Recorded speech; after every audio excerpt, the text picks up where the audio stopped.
வணக்கம். ஆ இன்னைக்கு நாம கொஞ்சம் வித்தியாசமான ஆனா ரொம்ப ஆழமான ஒரு தேடலுக்கு போக போறோம். எதையும் புதுசா தெரிஞ்சுக்கணும், கொஞ்சம் ஆழமா சிந்திக்கணும்னு நினைக்கிறவங்களுக்கு இந்த அலசல் நிச்சயமா பிடிக்கும். கண்டிப்பா. ஒரு சாதாரண விஷயத்த தாண்டி மனித வாழ்க்கையோட ஆகப்பெரிய கேள்விகள பத்தி பேசப் போறோம். ஆமா ஆமா. அதாவது மரணம்.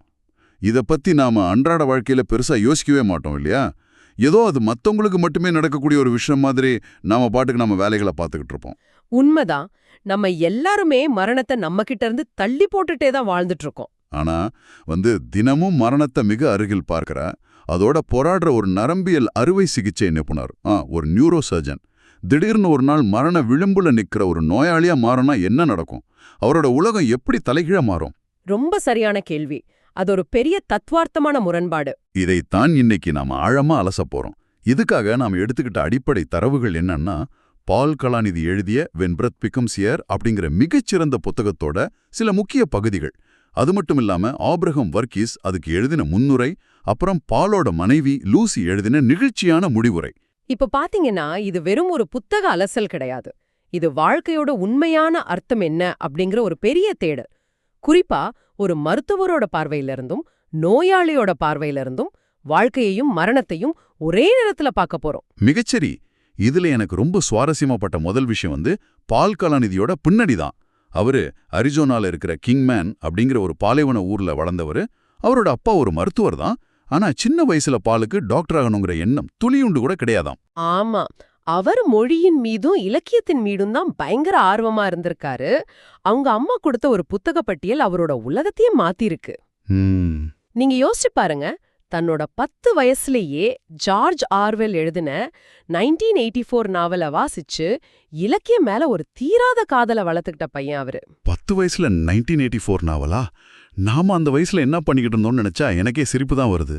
ஆனா இங்கதான் நம்ம ஒரு விஷயத்தை உற்று கவனிக்கணும். சொல்லுங்க. இலக்கியத்துல இவ்ளோ ஆர்வம் இருந்தவரு எப்படி மருத்துவத்துக்கு மாறினாரு? அதுவும் குறிப்பா மூளை நரம்பியல் துறைக்கு. அதுக்கு ஒரு ஆழமான காரணம் இருக்கு. பால் மனித வாழ்க்கையோட அர்த்தத்தை தேட ஆரம்பிச்சாரு. இப்போ டி.எஸ். எலியட், விளாடிமிர் நோபகோவ் மாதிரியான எழுத்தாளர்களின் இலக்கியங்கள் மனித உறவுகளையும் தனிமையையும் வாழ்க்கையோட உணர்வுகளையும் ரொம்ப அழகா விளக்குது இல்லையா?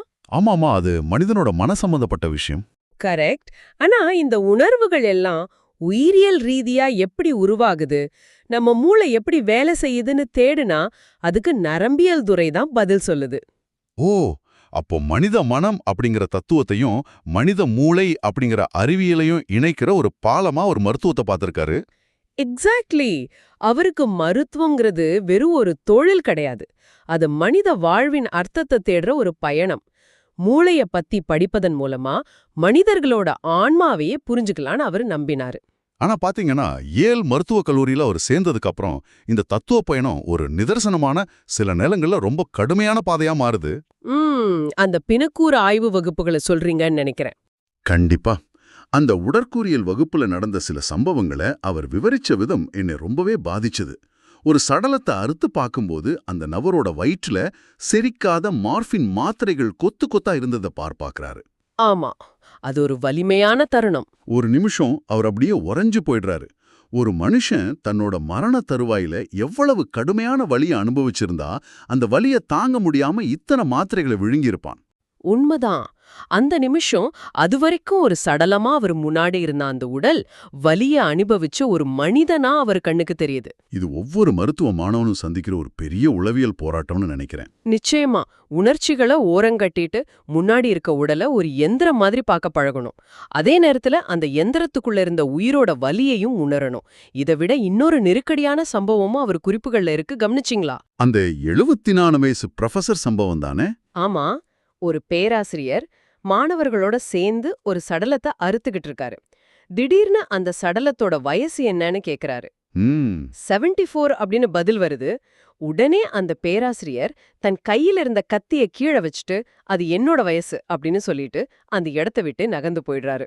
மரணம் எவ்வளவு பக்கத்துல இருக்குன்னு உணர்த்துற அந்த தருணம் உண்மையிலே சிலிர்க்க வைக்குது. அது வரைக்கும் வேற யாருக்கோ அந்த மரணமா இருந்த ஒண்ணு திடீர்னு ஒரு கண்ணாடியா மாறி அவரோட சொந்த மரணத்தையே அவருக்கு காட்டுது. மருத்துவ கல்வியோட இருண்ட பக்கமே இதுதான். நீங்க தினமும் மரணத்தை தொட்டு பாக்குறீங்க. ஆனா பால் தன் மருத்துவ பயிற்சியோட ஆரம்பத்திலேயே வாழ்வும் மரணம் சந்திக்கிற புள்ளிய ரொம்ப நேருக்கு நேரா பார்க்க நேரிடுது. அது ஒரு அற்புதமான முரண்பாடு. ஒரு மருத்துவ மாணவனா அவர் தன் முதல் பிரசவத்தையும் முதல் மரணத்தையும் கிட்டப்பட்ட ஒரே நேரத்துல பார்க்கறாரு. ஒரு பக்கம் குறை மாதத்துல பிறந்து இன்குபேட்டர்ல வச்சு போராடி இறந்து போன இரட்டை குழந்தைகள். இன்னொரு பக்கம் அதே மருத்துவமனையில பிறக்கிற ஒரு ஆரோக்கியமான குழந்தை. கொஞ்ச நேரத்திலேயே இன்னொரு தாயோட கருவிலேயே இறந்த குழந்தை. அந்த தாய் வழியில் துடிச்சு பிரசவித்த வேதனை, இது எல்லாத்தையும் அவர் அடுத்தடுத்து பார்க்கறாரு. இத படிக்கும்போது எனக்கே ரொம்ப பாரமா இருந்துச்சு.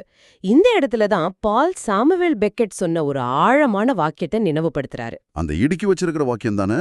ஆமா, ஒரு மருத்துவரோட நிலைய இடுக்கியுடன் நிற்கும் சவக்குழி தோண்டுபவர், அதாவது கிரேவ் டிகர் வித் தி ஃபார்செப்ஸ் அப்படின்னு பெக்கெட் சொல்வாரு. அதோட அர்த்தம் ரொம்ப ஆழமானது. பிறப்புக்கும் இறப்புக்கும் நடுவுல இருக்கிற இடைவெளி எவ்வளோ சின்னதுன்னு இது காட்டுது. ஆனா ஒரு நரம்பியல் அறுவை சிகிச்சை நிபுணரா பாலோட வேலை இன்னும் சவாலானது இல்லையா? ஏன்னா அவர் வெறும் இதய துடிப்பு காப்பாத்துற வேலை மட்டும் செய்யல, மனிதர்களோட மூளைய கையாள்றாரு. மிகச்சரியான பாயிண்ட். அவரோட வேலை மரணத்தை தள்ளி போறது மட்டும் கிடையாது, ஒரு நோயாளியோட சுயம் அல்லது அடையாளம் எதுல அடங்கியிருக்குன்னு கண்டுபிடிக்கிறது தான் அவரோட உண்மையான சவால். மூளைதாங்க நம்மோட நினைவுகள், உணர்வுகள், ஆளுமை எல்லாத்துக்கும் இருப்பிடும். ஆமா, ஒரு ஆபரேஷனுக்கு பிறகு நோயாளி உசுரோட இருக்கலாம். ஆனா அவர் தான் குடும்பத்தை அடையாளம் காண முடியாம, பேச முடியாம ஒரு எந்திரம் மாதிரி வாழ்ந்தா அது உண்மையான வாழ்க்கையா? கண்டிப்பா இல்ல. எந்த அளவுக்கு மூளை பாதிக்கப்பட்டா இதுக்கு மேல இவங்களுக்கு மரணமே மேல் அப்படிங்கிற முடிவுக்கு வரலாம். இந்த கடுமையான உண்மையை நோயாளிகளுக்கும் அவங்க குடும்பத்துக்கும் புரிய வைக்கிறது சாதாரண விஷயமே இல்ல. இந்த முரண்பாடுகளை தீர்த்து வைக்கிற, மரணத்துக்கும் வாழ்வுக்கும் நடுவுல ஒரு வழிகாட்டியா இருந்த பால் கலாநிதியோட சொந்த வாழ்க்கையிலேயே ஒரு பெரிய புயல் வீசுது பாருங்க. அதுதான் கதையோட மிகப்பெரிய திருப்பு முனை. ஆமாம், 36 வயசு. பல வருஷமா இரவு பகல் பார்க்காம கடினமா உழைச்சு நரம்பியல் அறுவை சிகிச்சையில ஒரு மிகச்சிறந்த இடத்தை பிடிக்க போற நேரம். தன்னோட கனவுகளோட உச்சத்தை நெருங்குற அந்த தருணத்துல அவருக்கு உடல்நிலை சரியில்லாம போகுது. ஒரு நாள் தனக்குத்தானே செய்துகிட்ட ஒரு சிடி ஸ்கேன் ரிப்போர்ட்டை பார்க்கறாரு. தினமும் நூற்றுக்கணக்கான நோயாளிகளுக்கு அந்த படங்களை பார்த்து மரண செய்தியை சொன்ன அவர் அன்னைக்கு தன்னோட சொந்த மரண சாசனத்தை அந்த கம்ப்யூட்டர் ஸ்கிரீன்ல பார்க்கறாரு. அவரோட நுரையீரல்ல கட்டிகள், முதுகெலும்புல பரவல், கல்லீரல்ல பாதிப்பு, 4ஆம் நிலை நுரையீரல் புற்றுநோய் இருக்குன்னு அந்த ஸ்கேன் சந்தேகத்துக்கு இடமில்லாம சொல்லுது. ஒரு நோயாளி போடுற அதே கவுனை போட்டுக்கிட்டு மருத்துவமனை கட்டில்ல படுத்தபடி தன் மனைவிய பார்க்கறாரு. எனக்கு சாகக்கூடாது போல இருக்கு அப்படின்னு அவர் சொல்லும்போது படிக்கும்போதே நம்ம தொண்டை அடைக்குது. ரொம்ப உணர்வுபூர்வமான இடம் அது. இந்த நோய் கண்டறியப்படுறதுக்கு கொஞ்ச நாளைக்கு முன்னாடி அவரோட அதீத வேலைப்பழுனால பாலுக்கும் அவரோட மனைவி லூசிக்கும் நடுவுல ஒரு பெரிய இடைவெளி உருவாயிருந்தது. தங்களோட திருமண வாழ்க்கை எந்த திசையில போகுதுன்னு 2 பேருக்குமே ஒரு குழப்பம் இருந்துச்சு. ஆனா பாருங்க, கேன்சர் அப்படிங்கிற அந்த அதிர்ச்சியான செய்தி வந்த உடனே அந்த இடைவெளி எல்லாம் மாயமா மறைஞ்சு போகுது. ஒருத்தர் எவ்வளோ ஆழமா நேசிக்கிறாங்கன்னு அந்த துயரம் அவங்களுக்கு உணர்த்துது. 2 பேரும் அந்த மருத்துவமனை கட்டில்ல கட்டிப்பிடிச்சு அழுத அந்த தருணம் அவங்க காதலோட ஆழத்தை காட்டுது. இப்போ அந்த மருத்துவ புள்ளி விவரங்களை பத்தி கொஞ்சம் பேசுவோம். ஒரு டாக்டரா கப்லான் மயர் அப்படிங்கிற உயிர் வாழ்வதற்கான சாத்தியக்கூறுகளை காட்டுற வரைபடங்கள் பாலுக்கு அத்துப்படி. நுரையீரல் புற்றுநோய் வந்தா எத்தனை சதவீதம் பேர் எத்தனை மாசம் உசுரோட இருப்பாங்கன்னு அவருக்கு தெரியும். ஆனா அவர் சொல்றாரு பாருங்க, ஒரு நோயாளியா மாறினதுக்கு அப்புறம் அந்த புள்ளி விவரங்கள் எனக்கு எந்த ஆறுதலையும் தரல அப்படின்னு. ஏன்னா ஒரு மருத்துவர் தான் புள்ளி விவரங்களை வழங்குவாரு. ஆனா நோயாளி அந்த புள்ளி விவரங்களுக்கு உள்ள அந்த மார்ஜின் ஆஃப் எரர்க்குள்ள வாழணும். ஒரு வரைபடம் ஒட்டுமொத்த மக்கள் தொகையோட நிலைய சொல்லுமே தவிர நீங்க தனிப்பட்ட முறையில அந்த வரைபடத்துல எந்த புள்ளியில இருக்கீங்கன்னு எந்த டாக்டராலும் சொல்ல முடியாது. அதனாலதான் அவரோட ஆன்காலஜிஸ்ட் எம்மா அவர் எவ்வளவு காலம் உயிரோட இருப்பாருன்னு ஒரு நம்பரை சொல்ல மறுத்துடுறாங்க இல்லையா? ரொம்ப சரியான பாயிண்ட். பால் ஒரு டாக்டருங்கிறதால அவருக்கு ஒரு நம்பரை சொல்லிட்டா அவரோட மூளை அந்த நம்பரை நோக்கி கவுண்ட் டவுன் பண்ண ஆரம்பிச்சிடும்னு எம்மாவுக்கு தெரியும். அதனாலதான் எம்மா ஒரு நம்பரை சொல்லாம உங்கள் வாழ்க்கையின் மதிப்பீடுகளை கண்டறியுங்கள் அப்படின்னு சொல்றாங்க. Find your values. இது வெறும் மருத்துவ ஆலோசனை இல்ல, ஒரு ஆழமான தத்துவ ஆலோசனை. மீத இருக்கிற காலத்தை எப்படி அர்த்தமுள்ளதா வாழப் போறீங்க? உங்களுக்கு எது முக்கியம்? இத நோக்கி பால சிந்திக்க வச்சது எம்மாவோட மிகப்பெரிய வெற்றி. அந்த சிந்தனையோட விளைவுதான் பாலும் லூசியும் எடுத்த அந்த தைரியமான முடிவு. பால் சீக்கிரமே இறந்துடுவார்னு தெரிஞ்சும் அவங்க ஐவிஎஃப் மூலமா ஒரு குழந்தைய பெத்துக்க முடிவு செய்யறாங்க. இது பல பேருக்கு ஆச்சரியமா இருக்கலாம். மரணம் உறுதி, லூசி சீக்கிரமே தனித்து விடப்படுவாரு, பிறக்கப் போற குழந்தை அப்பாவோட அரவணைப்பு இல்லாம வளரும். இவ்வளவு கஷ்டங்கள் இருக்கும்போது ஏன் இந்த கடினமான முடிவுன்னு தோணலாம். எதற்கும் ஏன்னா துன்பங்களை தவிர்க்கிறது மட்டுமே வாழ்க்கையோட நோக்கம் கிடையாதுன்னு அவங்க நம்பினாங்க. வாழ்க்கையில கஷ்டம் வரும், மரணம் வரும், அதுக்காக வாழ்றதையே நிறுத்திக்க முடியாதே. ஆனா இந்த ஐவிஎஃப் முறையில கூட பால் ஒரு முரண்பாட்டு ஃபீல் பண்றாரு, கவனிச்சிங்களா? ஆமா, ஒரு உயிரை உருவாக்குற அந்த செயல்முறையில பல கருக்கள் உருவாக்கப்பட்டு அதுல சிறந்தது மட்டும் தேர்ந்தெடுக்கப்பட்டு மற்ற கருக்கள் அழிக்கப்படுது அல்லது உரைநிலையில வைக்கப்படுது. பிறப்பிற்கான முயற்சியிலேயே மரணம் எப்படி தன் விளையாட்டை காட்டுதுங்கிறத ஒரு தத்துவார்த்தமான முரண்பாடா அவர் பார்க்கறாரு. இதற்கிடையில பால் தன்னோட சிகிச்சையை எடுத்துக்கிட்டே மீண்டும் அறுவை சிகிச்சை செய்ய திரும்புறாரு. ஆனா அவரோட உடல்நிலை மெல்ல மெல்ல மோசமடையுது. அவரோட கைகள் சோர்ந்து போகுது. முன்னாடி அந்த வேலையில இருந்த சந்தோஷம் இப்ப அவருக்கு கிடைக்கல. எங்கதான் அவருக்கு நான் இப்போது யார் அப்படிங்கிற ஒரு பெரிய கேள்வி வருது. அறுவை சிகிச்சை நிபுணர் அப்படிங்கிற அவரோட அடையாளம் கொஞ்சம் கொஞ்சமா அழிஞ்சுக்கிட்டு வருது. ஒரு மனிதனுக்கு அவரோட வேலை தான் அடையாளமா, அல்லது தந்தை அப்படிங்கிற புதிய அடையாளம் அவரை முழுமையாக்குமா? இந்த தவிப்பு அவருக்குள்ள ஓடிக்கிட்டே இருக்கு. ஆனா அந்த தவிப்புக்கெல்லாம் ஒரு முற்றுப்புள்ளி வைக்கிற மாதிரி அவரோட மகள் கேடி பிறக்கறா. அந்த தருணத்தை பால் விவரிக்கும் விதம் எந்த ஒரு கடினமான மனதையும் உருக வைக்கும். உண்மையிலேயே தன் பிஞ்சு மகளை அவர் கைகளில் ஏந்துறாரு. அந்த குழந்தைக்கு தன் அப்பாவோட முகம் எதிர்காலத்துல ஞாபகமே இருக்காதுன்னு அவருக்கு தெரியும். ஆமா, இறந்த காலமாகி போகப் போற ஒரு தந்தை எதிர்காலமே உருவான தன் மகளுக்கு எழுதி வச்சுட்டு போற அந்த மெசேஜ், உன் வாழ்க்கையோட கணக்குகளை நீ சரிபார்க்கும் ஒரு நாள் வரும்போது இறந்து கொண்டிருக்கும் ஒரு மனிதனின் கடைசி நாட்களை முழுமையான மகிழ்ச்சியால் நிரப்பினா என்பதை மறந்துவிடாதே. இதிலிருந்து நமக்கு என்ன புரியுது? மரணத்தை எதிர்கொள்ற ஒரு மனிதனுக்கு வாங்கிய பட்டங்களோ செஞ்ச சாதனைகளோ கடைசியில ஆழமான திருப்திய தரல. தூய்மையான நிபந்தனையற்ற அன்பு மட்டும்தான் அந்த முழுமையான உணர்வை தருது. கேடியோட பிறப்பு பாலோட மரண பயத்தை போக்கி அந்த இறுதி நாட்களை ஒரு கொண்டாட்டமா மாத்துது. இந்த நிகழ்ச்சியான பயணத்தோட இறுதி நாட்களை பாலோட மனைவி லூசி இந்த புத்தகத்தோட முடிவுரையில ரொம்ப துல்லியமா விவரிச்சிருக்காங்க. பாலோட உடல் உறுப்புகள் ஒவ்வொன்னா செயலிழந்து வருது, ஆனா அவருக்குள்ள இருந்த அந்த எழுத்து மேல இருந்த தாகம் மட்டும் குறையவே இல்ல. இது ரொம்ப முக்கியமான பகுதி. கீமோதெரப்பினால அவரோட விரல்களெல்லாம் வெடிச்சு போய் ரத்தம் கசிஞ்சு கடுமையான வலியில இருந்தாரு. ஆனா அப்போதும் வெள்ளி இழைகள் கொண்ட கையுறைகளை போட்டுக்கிட்டு தன்னோட மடிக்கணினில இந்த புத்தகத்தை எழுதி முடிச்சாரு பால். ஒரு டாக்டரா எப்படி தன் கைகளால நோயாளிகளை காப்பாத்தினாரோ அதே மாதிரி ஒரு எழுத்தாளரா தன் வார்த்தைகள் மூலமா இந்த உலகத்துக்கிட்ட பேச அவர் எவ்வளோ ஆசைப்பட்டிருக்காருன்னு இது காட்டுது. அவரோட இறுதி தருணம் அதை விவரிக்கவே வார்த்தைகள் பத்தல. ரத்தத்துல கார்பன் டை ஆக்சைடு அதிகமாகி அவர் மூச்சு விட ரொம்ப சிரமப்படுறாரு. அப்போ அவருக்கு செயற்கை சுவாச கருவிகளை பொருத்த மருத்துவர்கள் முயற்சி செய்றாங்க.